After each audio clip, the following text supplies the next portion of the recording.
Welcome to all you already in the Beconomy channel. Are you ready to dive into a journey through the complexities of our economic and technological world? In this argument, we explore together the dynamics that are shaping our present and future. From insights into the latest market trends to discussions of Federal Reserve policies, here you will find an open window into the issues that matter. So get ready, because we're about to dive into another exciting topic. And now, if you found our journey today interesting, don't forget to subscribe to the channel. Click on the subscribe button below and activate the bell so you don't miss our future videos. Your participation is crucial to us. By subscribing, you will not only stay up to date on all of our content, but you will also help us grow and bring these important discussions to a wider audience. Remember, every sign up, like, and comment makes a difference. Thank you for your support and see you in the next video. Several interesting and complex dynamics related to the current economy emerge, particularly in the context of the technology sector and Federal Reserve (Fed) policies. First, we are facing a significant phenomenon of mass layoffs in large tech companies such as Google, Amazon, and Facebook, with the number of employees laid off ranging from 10,000 to 20,000. This situation not only has a direct impact on workers in these companies, but also extends to other industries, highlighting a worrying trend in the labor sphere. Despite this scenario of layoffs, the unemployment rate remains surprisingly low at around 3.5%, a level not seen since the 1960s. This discrepancy raises questions about how the unemployment rate is calculated and what the real indicators of labor market health are. The Federal Reserve, in its approach to monetary policy, relies on the Phillips curve, an economic theory that postulates an inverse relationship between unemployment and inflation. According to this theory, a high unemployment rate should correspond to low inflation and vice versa. However, this theory has often been criticized and considered not entirely reliable, as economic reality has shown that the relationship between unemployment and inflation is not so direct or predictable. For example, in the 1970s there was a situation of high unemployment accompanied by high inflation, while between 2009 and 2019 there was low unemployment and low inflation. Nowadays, we are in a scenario of low unemployment combined with high inflation, which further contradicts the Phillips curve. This lack of consistent correlation suggests that the theory may not be a reliable indicator to guide monetary policy decisions.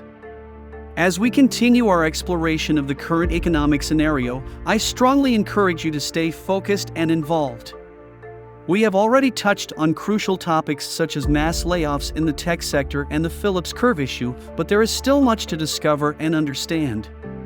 How does the decline in the labor participation rate relate to official unemployment statistics? How does the demand for dollars affect the overall economic environment? These are key questions that we will examine in detail in the next section. Read on to further deepen your understanding of these complex issues and to reflect on how they affect the world around us. Another important aspect is wage trends. Although the data show a 5% year-on-year increase in wages, it must be considered that these are nominal numbers. Once inflation is subtracted, it can be seen that real wages are actually decreasing. This implies that despite the apparent increase in wages, workers' purchasing power is declining, a worrisome sign for the economy. The Fed also seems to be neglecting the labor force participation rate, an indicator that reflects the percentage of the working-age population that is actually employed or actively looking for work. This rate has dropped significantly since 2000, from over 70% to about 61.2%. This decline is particularly notable because it suggests that a significant portion of the working-age population is not active in the labor market for various reasons, such as being students, homemakers, early retirees, or simply disinterested in looking for work. This group, if included in unemployment rate calculations, could bring the actual percentage much closer to 9%, a level associated with situations of economic depression. Moreover, the current environment shows a strong demand for US dollars, contrary to what one might think given the global economic situation. Banks and financial institutions, especially in times of economic uncertainty and recession, actively seek dollars to maintain liquidity and meet collateral needs, especially in the vast derivatives market. This market, with an estimated face value of around $2 quadrillion, requires relatively small collateral relative to its total value, but even this small percentage implies a significant demand for dollars. In the context of a credit crisis, banks and hedge funds increase their preference for safer and more liquid securities, such as U.S. Treasury bills. This phenomenon results in an increased demand for dollars, which are needed to purchase such securities.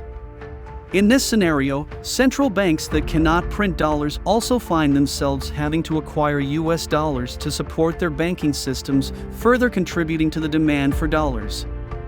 As we approach the conclusion of our detailed examination of the current economy, it is essential to reflect on the information we have gathered and its implications. We have explored a variety of topics, from the labor market to monetary policy to global demand for dollars. Now, before we close, I invite you to take a moment to think about how these factors intertwine and influence daily life and the global economic outlook. Your participation in this discussion is valuable. Share your thoughts, questions, or opinions. Together, we can enrich our dialogue on these fundamental issues and, perhaps, help shape a deeper understanding of the economic landscape around us.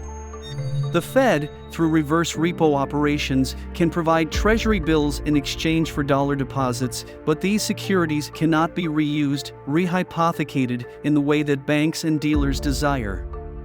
As a result, there is a preference for buying Treasury bills at auction because they can be used as collateral in other transactions. This mechanism creates a situation in which liquidity for Treasury bills purchased at auction is higher than that obtained through transactions with the Fed, despite the Fed offering potentially more advantageous terms.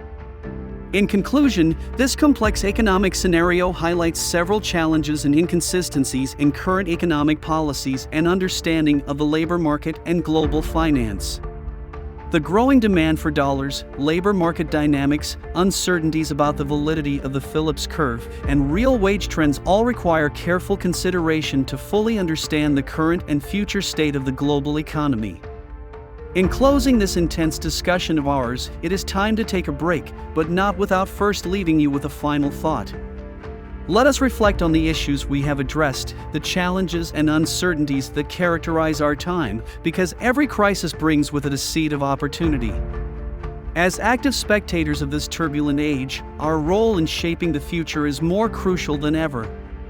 So as we take a moment to pause, I invite you to be not just passive observers, but conscious players in the grand scene of the global economy.